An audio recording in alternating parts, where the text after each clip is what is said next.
Hi, I'm Dr. Traci Gross, and this is my little sidekick, Gideon. Together, we are going to walk through baby movement milestones.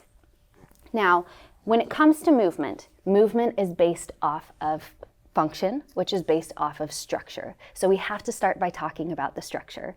Structure of the spine, when a baby is born, is essentially just a C shape. They've been curled up inside their mom's womb for about 10 months at this point. So they don't have the secondary curves yet.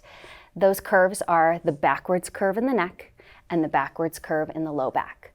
So those curves need to be developed through exercise.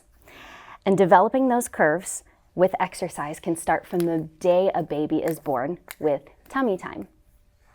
Tummy time is traditionally thought of as putting the baby on the floor, and that's the best exercise for them. But you can also do it in really easy ways from the very first day of life, simply by placing baby on mom's chest or dad's chest, which will allow them to start practicing picking their head up and looking around.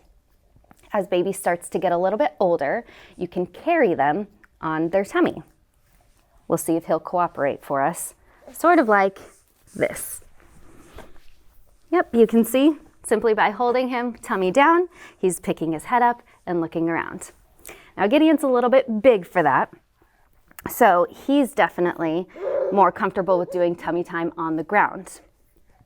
If your baby isn't comfortable laying flat on the ground with tummy time, that's okay. There are ways that you can transition to it pretty easily. For Gideon, what we did when he was really tiny was we used a pillow, something soft that we could prop up his body on, just like this, until he got more comfortable on his hands and knees. Now he's definitely comfortable on hands and knees right now, so he doesn't need the pillow, although he likes it. And he can just go on his tummy. So tummy time is a very important exercise for developing all of the muscles on the back part of the body. Those are called the extensor muscles. But in order to have good strength and stability all around, we also have to develop the muscles on the front side of the body, called the flexor muscles. A really simple way to do this is every time your baby is on his or her back, for example, with diaper changes, simply bring their toes up to their nose. Babies are very flexible, and this is really easy for them to do. But if you bring the toes up to the nose, toes to nose, toes to nose, every time they're getting a diaper change, every time they're on their back, that's going to help to encourage them to use those flexor muscles on the front part of their body here. So Gideon is loving the tummy time, and he's currently down here at my feet, still working through it. But we're gonna stand up and talk through the rest of what you would do. Once a baby has developed proficiency in those basic core exercises, the tummy time, the toes to nose, and then also the diagonal toe touch, they'll start to get more strength and show you signs that they're ready for more advanced movements. The more advanced movements include rolling over, then sitting up, and then starting to crawl. Now, Gideon is at that point where he's starting to crawl. He's developing that cross crawl pattern, but he didn't start there. In this movement, what he's doing is, you'll notice first, is that he has to reach out to the side using thoracic mobility, the mid part of his back, in order to turn his body sideways. So he reaches out with his arm, and then simultaneously he pulls his legs up to give him leverage to roll over. Pulling the legs up requires hip mobility. So thoracic extension, thoracic mobility, is that same sort of motion that you would feel in your mid-back when you wake up in the morning and you stretch your arms above your head. That's mobilizing your thoracic spine.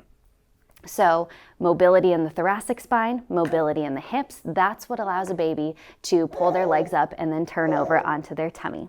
Now, hip mobility is also required in sitting up. In this video, you can see Gideon is pulling his feet underneath him in order to push himself up into a sitting position. Once again, hip mobility. Now, once he's on hands and knees, he's very excited to start moving opposite arm, opposite leg, and start crawling.